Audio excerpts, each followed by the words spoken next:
គុំស្រឡាញ់គេផ្លេចស្រឡាញ់ខ្លួនឯង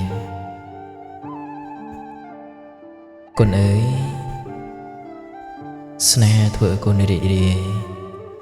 ស្នេហាក៏ធ្វើឲ្យកូនសោកសៅស្នេហាធ្វើឲ្យកូនមានសេចក្តីសុខតែស្នេហាក៏ធ្វើឲ្យកូនមានសេចក្តីទុក្ខពិសេសស្នេហាធ្វើឲ្យកូនសើចហើយវាក៏អាចធ្វើឲ្យកូនយំបានដូចគ្នាអោស្នេហ៍អើយស្នេហាអ្នកពិតជាអស្ចារ្យពេកហើយពាក្យតែពីរមិនសោះម្ដេចឡើយក៏ធ្វើឲ្យមនុស្សមួយផែនដីវង្វេងវង្វាន់អស់ដោយសារអ្នកខ្លះព្រោះតែសេចក្តីស្នេហាដល់ថ្នាក់ហ៊ានប្រហារជីវិតខ្លួនឯងនិងអ្នកដទៃព្រោះតែស្នេហាហ៊ានអាលសាច់សម្រក់ឈាមព្រោះតែស្នេហាហ៊ានកសាងកំហុសច្រើនរកមិនអស់ព្រោះតែស្នេហាសុខចិត្តធ្វើខ្លួនឯងលំបាកវេទនាស្ទើរស្លាប់ស្ទើររស់សេចក្តីស្រឡាញ់គ្មានអ្នកណាហាមឃាត់វាបានទេតែឲ្យមានព្រំដែនក្នុងការស្រឡាញ់ផងកូនត្រូវដឹងថាកូនមានសេចក្តីស្រឡាញ់ច្រើនប្រពន្ធណាសេចក្តីទុក្ខខ្លោចផ្សាក៏មានច្រើនប្រពន្ធនោះដែរម្នាក់រវល់តែស្រឡាញ់គេរហូតដល់ភ្លេចស្រឡាញ់ខ្លួនឯង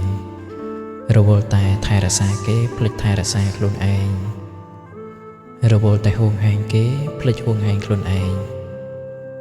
រវល់តែគិតពីគេភ្លេចគិតដល់ខ្លួនឯងស្រឡាញ់អ្នកណាក៏ស្រឡាញ់ទៅចោះតែកូនត្រូវចេះស្រឡាញ់ខ្លួនឯងផងបាត់បង់ស្នេហាក៏បាត់បង់ទៅចោះកុំឲ្យតែកូនបោះបង់ខ្លួនឯងចោលបើកូនបោះបង់ខ្លួនឯងចោលហើយជីវិតរបស់កូននឹងគ្មានន័យអ្វីតតែសោះកូនកុំធ្វើបាបខ្លួនឯង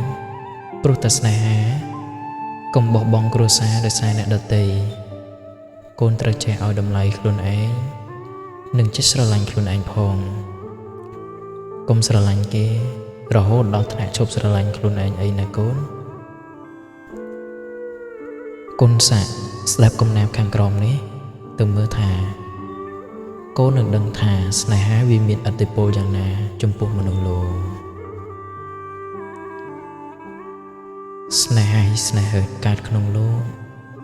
ស្នេហ៍នោមទុកសោកបោកចន្ទា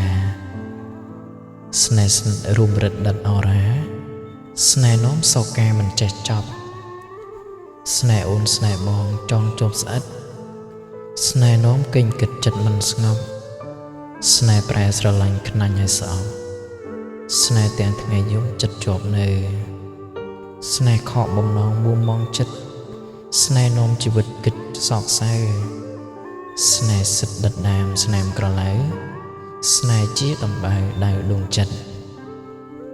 កូនអើយស្រឡាញ់អ្នកណាក៏ស្រឡាញ់ទៅចោះគឺមិនខុសទេកូនតែក៏បីស្រឡាញ់ខ្លួនឯងផង